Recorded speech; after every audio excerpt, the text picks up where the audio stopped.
Welcome, everybody. So I'm here with a special guest today to talk about something really important for Halloween. This is Dominique Seigneur. Dominique, can you tell us a little bit about yourself? I'm Dominique Seigneur. I'm Director of Communication at Allergy Quebec. I've been there for a while, and I'm also a mom of a teenager now. She is 13 years old and has multiple food allergies. So my daughter is the reason why I work right now at Allergy Quebec. And that's how we're going to try to help the 300,000 kids in Quebec province living with food allergies. So thank you for receiving me. Absolutely. So I think this is a super important topic. And I think the one thing that we had discussed real quickly before was that, growing up, it wasn't so much a big deal. And then when I became a parent and we started giving out candy and, sending the kids to school, one of the things that we talked about always was, peanut allergy. And then, of course, in the grocery stores, things would come out that said, safe for school, no peanuts. And that's been kind of the same feeling for Halloween. So I'd love for you to tell everybody why this is just not really enough. Well, it's a good start, for people to be aware of food allergies, make an effort, go nut-free, peanut-free. But today in our world, peanut and nuts are not the main allergens anymore for the smaller kids. The facts are growing every year. It's becoming more and more of a variety of different food that can induce bad reactions. So there's also milk and dairy. There's not peanut, we talk about it, but they're special as mustard. We cannot find mustard in the candies, but we're just talking generally about food allergies. Fish, shellfish, wheat is growing too. So there's so many food allergies that are so different that it's pretty impossible today just to pick one or two and decide to go free for these, because those kids are developing more and more food allergies into more and more different food types. So yeah. It's really something that's growing. Some studies show that over the last decade, about 18% of growing in terms of food allergies. So 18% more of the general population got food allergies, which is really intense. It's unfortunately something that's going to stay, and it's growing, and there's no cure. When someone has a bad reaction, there's epinephrine that can be injected in the muscle, but somehow it's an emergency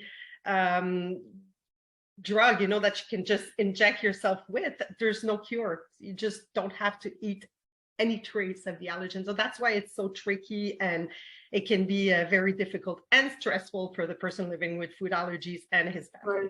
Of course. And I can tell you from my experience, as we discussed, my son has a shellfish allergy, and he also was allergic to chickpeas, which is a whole other category. Yeah. And I also have another twin boy who is vegetarian. So unfortunately, the combination is not so easy, because I can't just give anything with soy or pea protein in the house for everybody, because my son who has the allergies cannot have it.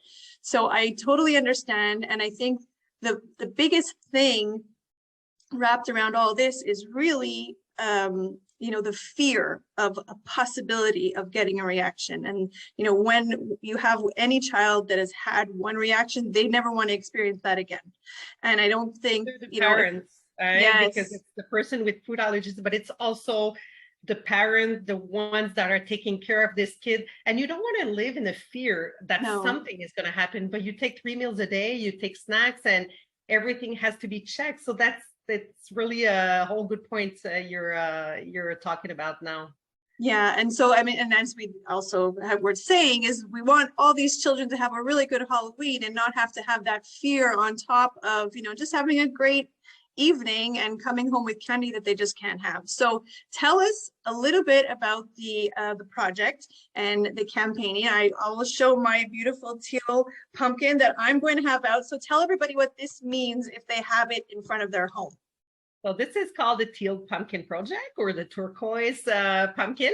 It's an initiative that started in USA about 5-6 years ago. It's a group of moms like you and I living with kids that have food allergies, and they decided to do something that would be inclusive for them. Instead of saying, hey, you can't have this, or, oh, I don't want to take the chance, or you're going to have to take this out of your bag at home and give it away.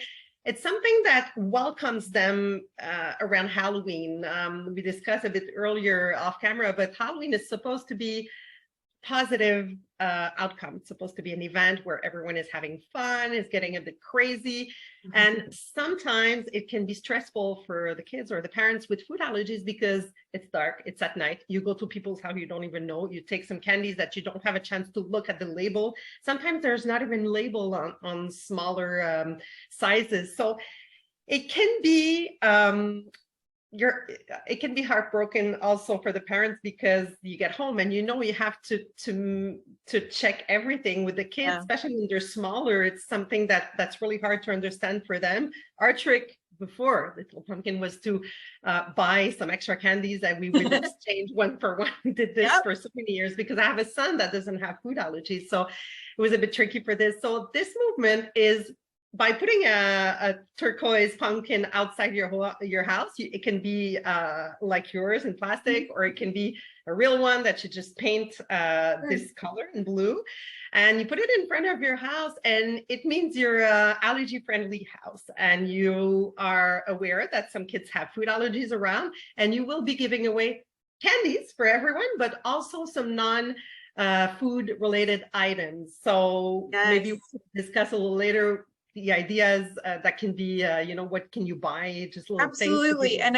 And that's exactly what we were discussing at the beginning of this. Was, I initially thought that a nut-free candy would be just fine, and instead this year I really tried to find a few things, and they're not hard to find. It's just a little bit of legwork, and if you could just put a couple of things. I found a roll of stickers, so I'm going to give some stickers. I found some stamps, like a case of stamps, so I could give the kids some stamps.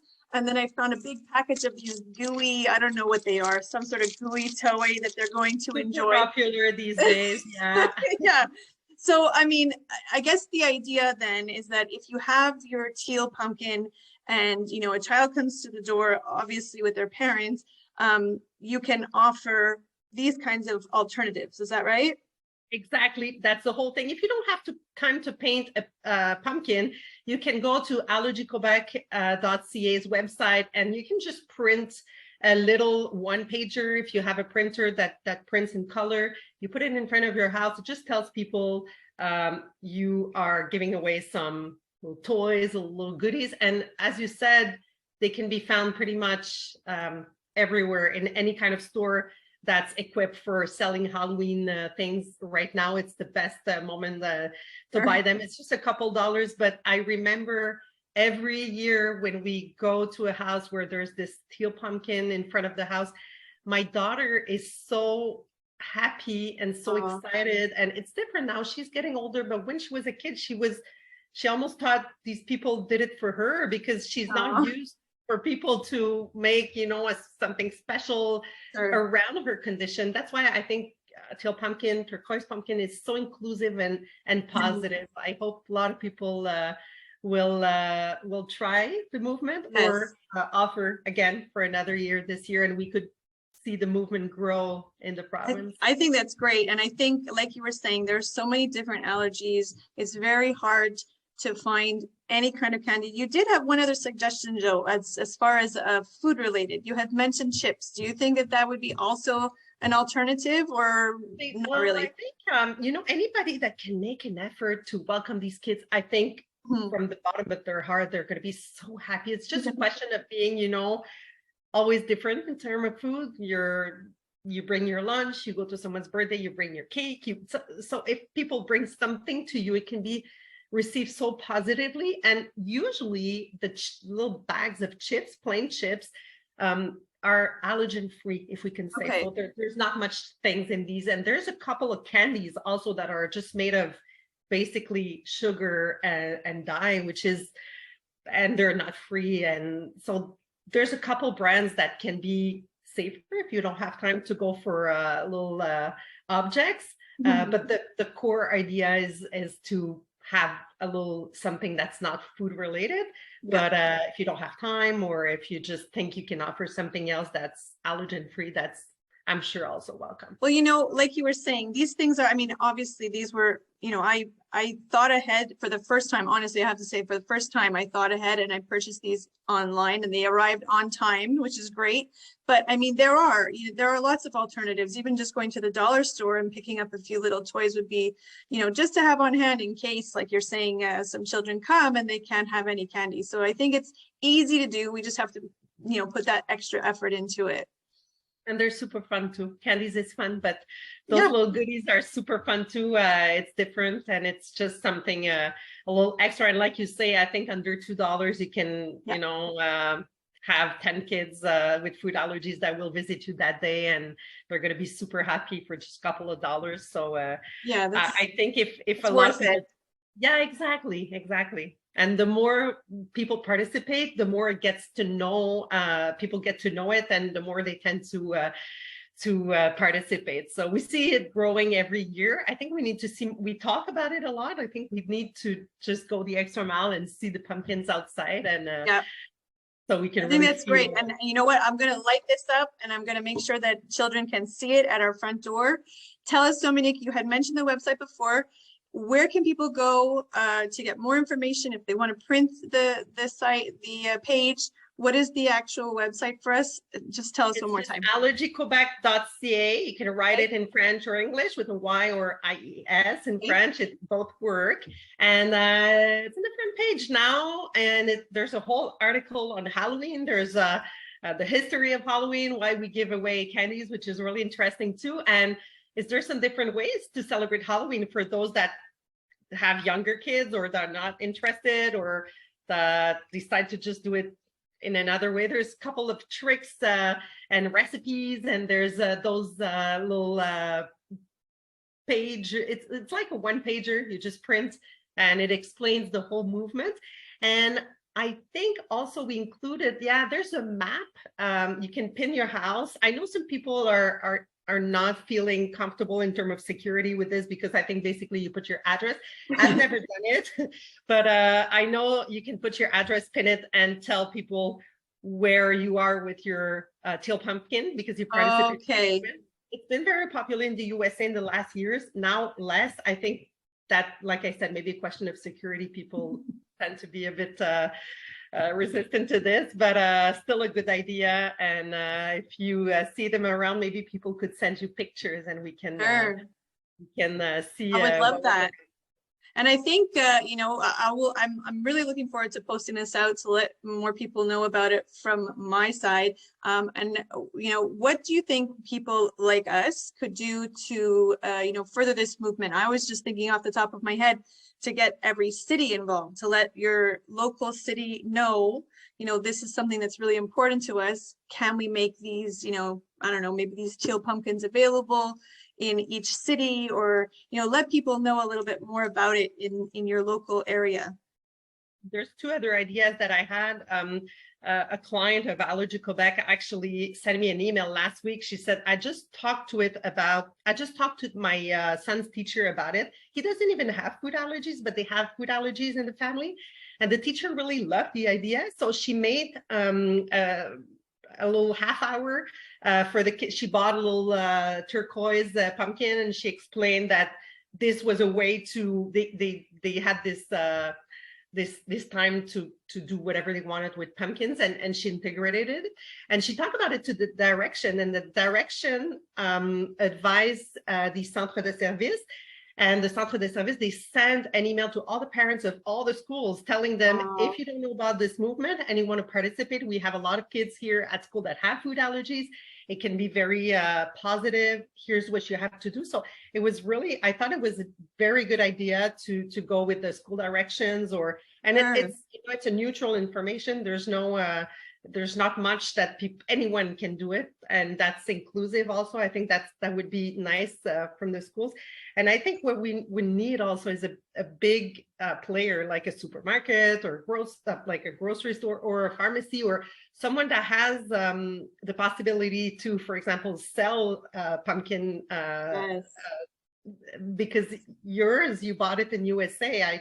I don't even find them in Montreal. We used to find them at Michael's here. I think Michael's still have them in USA, but nobody here sells them already made like this, which would be like a lifesaver for some people. So I think if we used to have some a pharmacy that participated in the last years, but not as much this year. So that could be something very positive to get to know it, and for people to go to a public place where the movement is happening too. I think those are more ideas, and yours was excellent to talk about the different cities, or talk about it in your community. I think it's a very first great step.